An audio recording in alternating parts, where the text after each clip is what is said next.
አሰላሙ አለይኩም ወራህመቱላሂ ወበረካቱ። ውድና እየተከበራችሁ የቻናል ቤተሰቦች አባይቦች እንዴት ናችሁ? ከኔ ጋር አልሐምዱሊላህ ደህና ነኝ። አልሐምዱሊላህ። ለዚህ ቻናል አዲስ የሆናችሁ ላይክ፣ ሰብስክራይብ፣ ሼር እያደረጋችሁ ቤተሰብ ሁኑ እላለሁ እህቶቼ።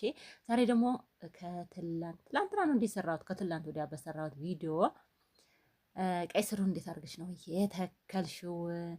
እንዴትስ ምን ሆነው በስንት ቀን ውስጥ ነው ውሃ መጠጣት የሚችለው? እስኪ አንዳንድ ነገሮች ንገሪን ብለውኛል ኮሜንት ላይ ማለት ነው እህቶቼና ማሻላ ዛሬ አስረዳችኋለሁ እንዴት አርጌ ለዚህ ድንቹን ራሱ እንዴት አርጌ እኛ ለሀገር እንግዲህ ቆላማም ስለሆነ ነው መስለ ድንች ብዙ ጊዜ ዴጋ ነው እንጂ ቆላማውን እንትን አይረባም ማለት ነው። ድንች ግን ይሆናል እህቶቼ። መጀመሪያ የቀይ ስሩን ልምጣና ወደ እንትኑ ጋር መጣለሁ ማለት ነው እህቶችና ወደ ድንቹ ጋር ማለት ነውና መጀመሪያ እንትኑን ሰላጣውን ነቅየው ነው። ይሄንን ብያችኋለሁ። ባዶ ቦታው ይሄ የሚታያችሁ እንትን ነበረ፣ ሰላጣ ነበረ። በጣም ትልልቅ ሆኖ ነበር፣ አፍርቶም ነበረ። አሁን ነቅየው ነው ወደ በርበሬ የተከልኩት ማለት ነውና ሚጥሚጣ የተከልኩትና ቀይ ስሩን አብሮ ነበርና ቀይ ስሩ ትንሽ እስከ እንትን እስከሚል ድረስ ቢያንስ እንደው ሁሉም ብሎ እንትን ይወስዳል እህቶቼ፣ ጊዜ ይወስዳል። ቢያንስ እንደው በሶስት ወሩ ይበላል። በቃ በሶስት ወሩ ይደርሳል ማለት ነው እህቶቼና ሁሉም በሶስት ወር። ሰላጣ እንኳን አይቆይም፣ 2 ወርም አይቆይም ሰላጣው ማለት ነው። መጀመሪያ ገዝቼ ፍሬውን መጣሁኝና ገበያ ላይ ነው አለች ዘርአ ከሚለው ማለት ነው። ከሱ ጋር አምጥቼ ተከልኩ። እንትን ዘራሁት ዝርት አድርጌ ታሽጋ ነው የምትሸጠው ማለት ነው። ለነገሩ አሁን ለታኩ ኮሜንት ላይ እዚህ ምንድነው ቪዲዮ ላይ ጠቅሼው ነበር። ያው ቪዲዮን ሁሉንም ስለማታዳምጡት ነው እንጂ ማለት ነው እህቶቼና ከዛም ፌስታሉን ቅድድ እያረኩኝ እንደዚህ መሬት ላይ ብን አድርጌ ጎን ለጎን ሁሉንም አድርጌ የዘራሁት ማለት ነው። ከዘራሁት በኋላ ውሃ አፈሰስኩበት፣ ፍግ ምናምን አምጥቼ አደረኩበት ማለት ነውና ሁሉም የየራሱ በቀለ ማለት ነው። ሰላጣውም በዛው በጎን ሁሉንም ጎን ለጎን አድርጌ የብቻ ነው ያፈላሁት ማለት ነው። ከዛ ውሃ ታረግ ቸፍ ብሎ በቀለ። ሲበቅል እንደዚህ የሆነ ተላይ ሳር ምናምን አረኩበትና የሆነ ልክ እንደ በቅል ማለት ነው። በቅል ሲበቀል እንዴት ነው እንደዛ ሆኖ ወጣ። ከዛ ነሳሁለት፣ አየር ማግኘት የያዘ የፀሐይ ብርሃን እያገኘ እያለ ማደግ ጀመረ ማለት ነው እህቶችና ይሄ አሁን ያለበት ቀይ ስሩ ያለበት ቦታ የተዘራበት ሳይሆን ሌላ ቦታ ቀይረው ነው። እሺ ከዛም በኋላ ለመትከል ሌላ ቦታ ወስጄ ለመትከል ደረሰ ማለት ነው። የዘራሁት ማለት ነው። ቢያንስ እንደው 1 ወር እስከሚሆነው ደረሰ፣ በ1 ወሩ ማለት ነው። ከዛም በኋላ ንቅል እያረኩኝ ቀይ ስሩንም የብቻ በርበሬውንም የብቻ ሰላጣውንም የብቻ ሌላ ደግሞ ምንድነው ጥቅል ጎመን ነበረ። ጥቅል ጎመኑንም የብቻ አርጌ ቢያንስ 4-5 ነበረ። እሱን እየብቻ እያረኩኝ በየቦታው እየወሰድኩ ተከልኩት። ከዛም በኋላ ስተክለው የየብቻ ውሃ መጠጣት ጀመርኩኝ ማለት ነው። ውሃ እያጠጣሁ እያለሁ እንደነገርኳችሁ በጣም እንትን ያለ ጊዜ መንገድ ስራ ምናምን ሲመጣ መልሼ ውሃው ተቋረጠብኝ። ከዛ ውሃው ሲቋረጥብኝ ጥቅል ጎመኑ በጣም ውሃ ስለሚፈልግ ማለት ነው ጥቅል ጎመኑ ማፍራት ጀመረ። በቃ ትልልቅ ሆኖ ማለት ነው። ሰላጣውማ በጣም ማሻአላ በቃ ማሻአላ ሆነ ባጭሩ ማለት ነው። ሰላጣው ብዙ አልተጎዳም፣ ቀይ ስሩም አልተጎዳም። ጥቅል ጎመን ግን በደንብ ውሃ ይፈልጋል ማለት ነው። ከዛም በኋላ እንደዛ እያረኩኝ ያኛው ቶሎ ደረሰ። ይሄ ደግሞ ትንሽ ወደ ኋላ ያው አሁን ይሄንን ቀይ ስር ማለት ነው እህቶቼ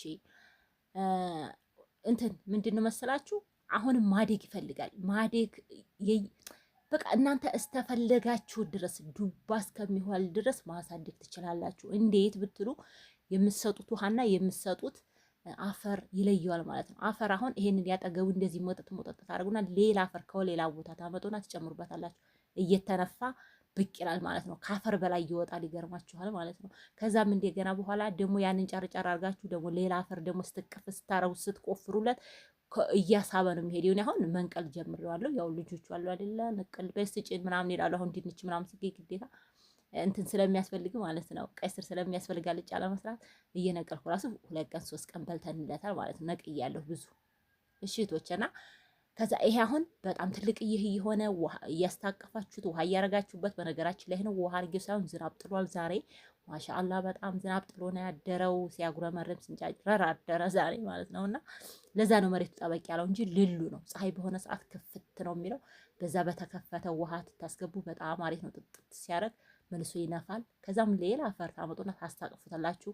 እስትቅፍ ስታደርጉት መልሶ ደግሞ ተአፈር በላይ ብቅ ይላል ማለት ነው። እኔ ራሱ የመጀመሪያ ነው ሁሉንም ነገር እንደው ከአረብ ሀገር መጥቼ ምን መስራት አለብኝ ብዬ ማለት ነው ቶቼ እዚህ መካከል ዶሮ ምናምን አርቄያለሁ። በቃ ዶሮ እኔ በፊት ድሮ አረብ ሀገር ሳይሆን በፊት ማለት ነው በፊት ዶሮ አረባ ነበረ። ዶሮውን አሁን አርቄ ትቼ ነው። ጎረቤቶቹ በርግጥ አላችሁ አሁን ዶሮም እያረቡ ነው። እኔ ግን ትቼ ነው ገባችሁ? ዶሮውን ትቼ ለምን ዶሮ አታረቢም ለምን እንዳታረጊ ምናምን ይሉኛል ማለት ነውና ዶሮ ትቼ ነው። ዶሮ የሚያረባ ሰው አትክልት አይሆንለትም። ይሄን ማወቅ አለባችሁ ማለት ነው። ወይ ዶሮውን ነው ወይ አትክልት ነው።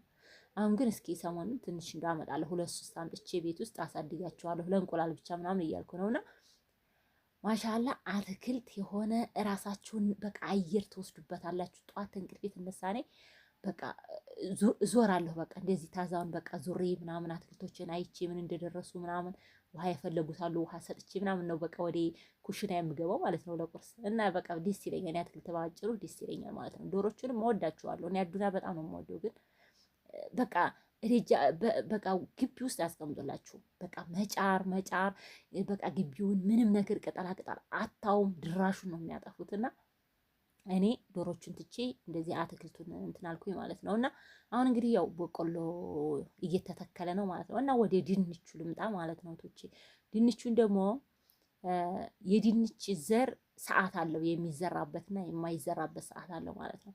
ውሃ አለኝ የቤት የግቢ ውስጥ ውሃ አለኝ በውሃ ማሳደግ እችላለሁ የምትሉ ከሆነ ድንቹን እንደዚህ ልምዝምዝ ያለውን ድንች ጠለዝ ያለውን ታውና ተገበያው ላይ ዝም ብሎ ተማንኛውን ቦታ ታመጡትና እንትን ትሉታላችሁ ማለት ነው። እቤት ታምጉታላችሁ ቢያንስ እስከ 10 ቀን ድረስ ምግት አድርጉታላችሁ። እንደዚህ በልብስ በምን ማለት ነው እንዲበቅል እዛው ታይተከል በፊት መብቀል አለበት። የዘሩን አብቅለው ነው እነዛ ገበሮቹ የሚያመጡት ግን ሰዓት አላቸው። ከዛም እኔ መትከል ፈለኩ በሰዓቱ ማለት ነው። መትከል አለብኝ ውሃ ላይ ብዬ ታስብ ሂጄ 3 ኪሎ አምጥቼ እፍና አርጌ በጨርቅ ስር አርጌ በክሬም መልሼ ደግሞ ሌላ ልብስ ምናምን ጫጫኩበት እንደዚህ አላደ ቆሻሻ ልብስ ምናምን እሱን ጫና አርጌ ተውኩት። ከዛም በስንተኛው ቀን ባየው 10 ቀን እንደዚህ 11 ቀን ይሆናል ብዬ አስባለሁ ማለት ነው። ቆይቶ ነው ሳየው እንዲያለ እሾህ መስሏል ማለት ነው። እሾህ መስሏል ሁሉም በቅሏል። በቃ በቀል ሲል ከዛም በኋላ ይሄን ወስጄ መሬቶቹን ቁፍር እያርኩኝ ሳግ አረኩት። እንደ ጉድ አማረና በቀለና ከዛም በኋላ እንደዚሁ ይሄም እየበቀለ እያለ ምን መጣ ውሃ ተቋረጠብኝ። ገባችሁ? ውሃ ተቋረጠ። ይሄ ተወዲ ያለው ራሱ ደርቆ ነው ነቅየው ነው ማለት ነው። ከዛም በኋላ ውሃ ሲቋረጥብኝ እንግዲህ ምንም ማድረግ አልችልም ብዬ ተስፋ ቆረጥኩኝ። ልክ ውሃው 2 ወር ነው የቆየው ማለት ነው። 2 ወር ሳይመጣ 2 ወር ቆየ። ከዛም በኋላ እኔ እንግዲህ ውሃ እያጠጣሁ ከሌላ ቦታ እያጠጣሁ በቃ ያኔ እንትን ያዘኝ በቃ ደራ ያዘኝ። እውነት ለቤቴ ቀርቼ ለዚህ ለአትክልት ቀርቼ ትል እንሁ ይሄኛው ትንሽ ግፍ ይችላል መሰል ቀይ ስሩ ግፍ ይችላል በርበሬውም ግፍ ይችላል እሱ ቆየልኝ ማለት ነው። ከዛም በኋላ ያ ድንች መሬት ተደብቆ አገኘሁት ማለት ነው። ያኛው ልክ ደርቆ የበቀለው ደርቆ ሁለተኛ ሲዘንብ በደንብ ሲሰጠው ዝናቡ እንዳለ ሾህ መስሎ ወጣ ማለት ነው። መሬት የተደበቀው ገባችሁ? ከዛም በኋላ አሁን ማሻአላ ትልቅዬ እየሆነ ነው። ፍሬ ራሱ እንደዚህ ጫር ሳደርገው አለው እንደዚህ አንቡጦ በቃ ሆነ እንትን አህሏል ማለት ነውና ያሁን መነቀያው አልደረሰም ቀይ እንትኑ ማለት ነው ድንቹ። ይሄ ግን አለፍ እያለ እየተነቀለ ነው ማለት ነው። ቀይ ስሩ ግን ብቶ ትልቅ መሆን ይችላል። ገባችሁ? ብቶ ትልቅ እንደዛ አፈር ይወዳል። አሁን መሬት ጠውቁበታል። እኔ አሁን እዚህ ላይ እናንተ አላሳየ ነው እንጂ እሱ ልንከባከብ ወደዚህ ስላልመጣሁ ነው እንጂ ውሃ ይዤ አቧራ ይዤ ምናምን ነው ወደ እሱ ጋር የሚሄደው ማለት ነው። ያው አሁን ዝናብ ስለሰጠው ማሻአላህ ሆኗል። መሬቱን ጥብቅ ብሏል ማለት ነው። እና ድንቹን እንደዚህ አድርጋችሁ መትከል ትችላላችሁ። የዘሩን ድንች በማንኛውም ሰዓት መገኘት አይችልም ማለት ነውና እንግዲህ እስኪ ላይክ አርጉልኝ እህቶቼ፣ ላይክ አርጉልኝ፣ አበረታቱኝ።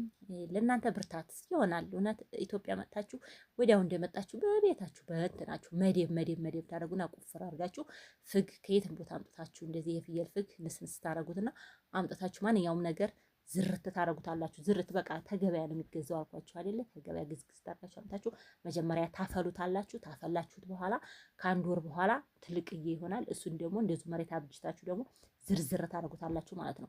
ግን አምጥታችሁ ዝም ብላችሁ ዝርት ብታደርጉት እንደዛ አይሆንም።